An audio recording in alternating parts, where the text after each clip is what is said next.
Here at Allenby Shepard, we are celebrating back to school by having a roller skating event. Tickets are $10, which includes skate rental and ice cream. We talked to some students on how they felt. I'm happy to see everyone together and there's a lot of school spirit. Looks pretty cool. I mean, there's a lot of lights and stuff.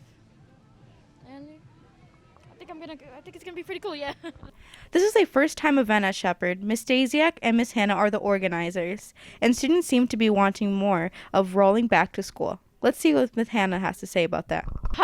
What's the turnout? How do you feel about this event today? I'm really excited because this is more than we expected. We thought maybe if we get like 100 kids to start. We sold about 250 tickets before, so now I have no idea where we're at, but I'm really happy. Do you think this might be an annual thing?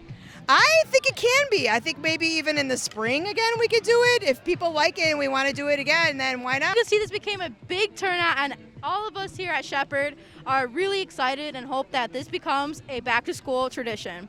Reporting for World Media, I'm Dalia.